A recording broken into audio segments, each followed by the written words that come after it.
بسم الله الرحمن الرحيم. يا أيها النبي إذا طلقتم النساء فطلقوهن لعدتهن وأحصوا العدة واتقوا الله ربكم لا تخرجوهن من بيوتهن ولا يخرجن إلا أن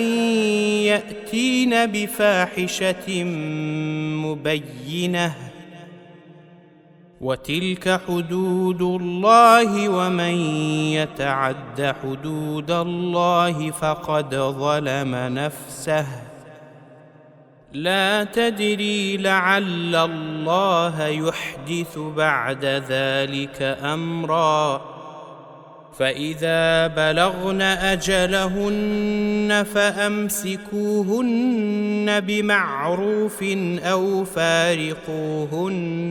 بمعروف وأشهدوا ذوي عدل منكم وأقيموا الشهادة لله ذلكم يوعظ به من كان يؤمن بالله واليوم الآخر ومن يتق الله يجعل له مخرجا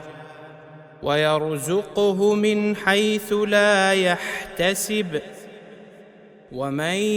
يتوكل على الله فهو حسبه إن الله بالغ أمره قد جعل الله لكل شيء قدرا واللائي يئسن من المحيض من نسائكم إن ارتبتم فعدتهن ثلاثة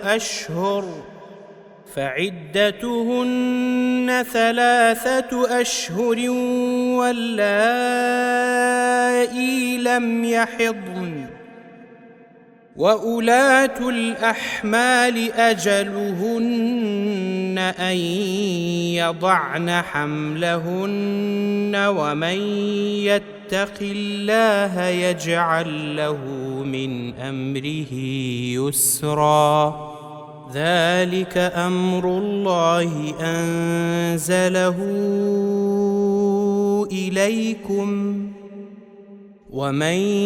يتق الله يكفر عنه سيئاته ويعظم له أجرا أسكنوهن من حيث سكنتم من وجدكم ولا تضاروهن لتضيقوا عليهن وإن كن أولات حمل فأنفقوا عليهن حتى يضعن حملهن فإن أرضعن لكم فآتوهن أجورهن وأتمروا بينكم بمعروف وإن تعاسرتم فسترضع له أخرى لينفق ذو سعة من سعته ومن قدر عليه رزقه فلينفق مما آتاه الله لا يكلف الله نفسا إلا ما آتاها سيجعل الله بعد عسر يسرا وكأي من قرية عتت عن أمر ربها ورسله فحاسبناها حسابا شديدا وعذبناها عذابا نكرا فذاقت وبال أمرها وكان عاقبة أمرها خسرا أعد الله لهم عذابا شديدا فاتقوا الله يا أولي الألباب الذين آمنوا قد أنزل الله إليكم ذكرا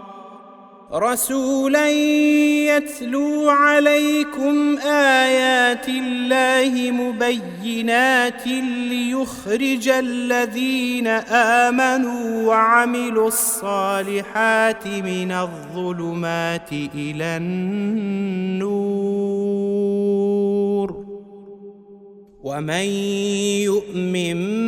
بالله ويعمل صالحا يدخله جنات تجري من تحتها الأنهار خالدين فيها أبدا قد أحسن الله له رزقا الله الذي خلق 7 سماوات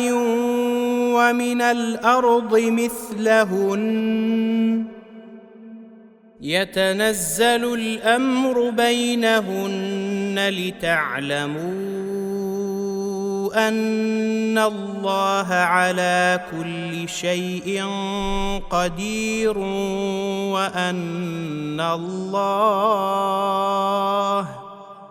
وأن الله قد أحاط بكل شيء علما